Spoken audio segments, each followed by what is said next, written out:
Materiaalivirtojen haasteet, miten niitä hallitaan työmaalla, niin ne aiheuttaa meille tuottavuushukkaa esimerkiksi. Että se tarkoittaa sitä, että me joudutaan hyppimään paikasta toiseen tai me joudutaan odottelemaan tai joudutaan siirtämään useita kertoja materiaaleja paikasta toiseen. Ja sitten sen lisäksi vielä kun me siirrellään niitä, niin sitten se tarkoittaa, että meillä saattaa naarmuun tuottaa tulla laatuvirheitä niihin materiaaleihin. Toinen merkittävä asia, että miksi meidän tarvitsisi ottaa materiaalivirrat hanskaan, on prosessien vaihtelu.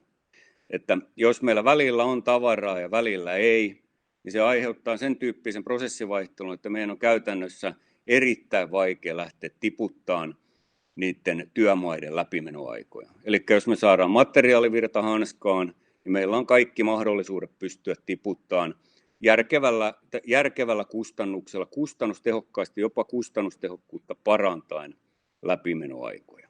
Mun mielestä läpinäkyvästä materiaalivirtojen hallinnasta hyötyy eniten työmaa.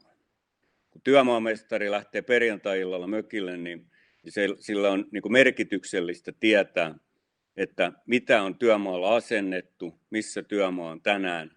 Ja on merkityksellistä tietää, että maanantai-aamulla kun palaa töihin, niin siellä on tarvittavat materiaalit odottamassa. Eli tämän materiaalivirtojen hallinta vähentää huomattavasti työmaan stressitasoa ja tuottaa prosessiin sen aidon hallinnan.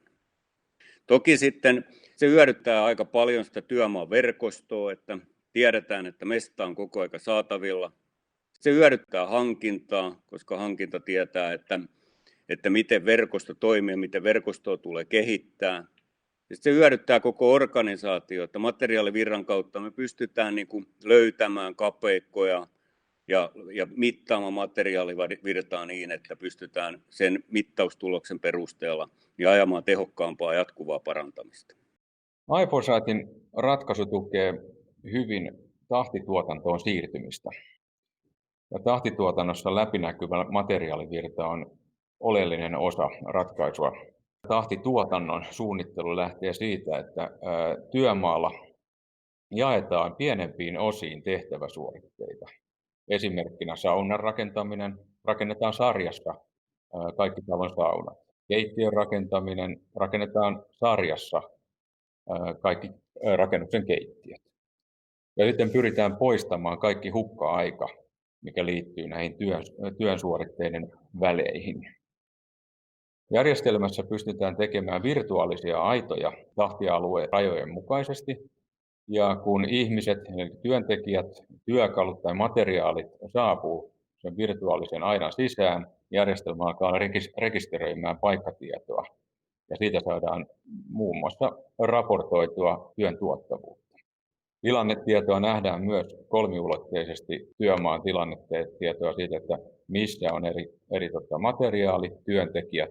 Voidaan myös sitten tämmöisen tilannetietoon valossa tehdä johtopäätöksiä työn etenemisestä. Kun tahtialueet on päätetty, tehdään tietysti aikataulusuunnitelmat niille. Niin sanotut vaunut suunnitellaan, että mitä työtä tehdään missäkin ajassa.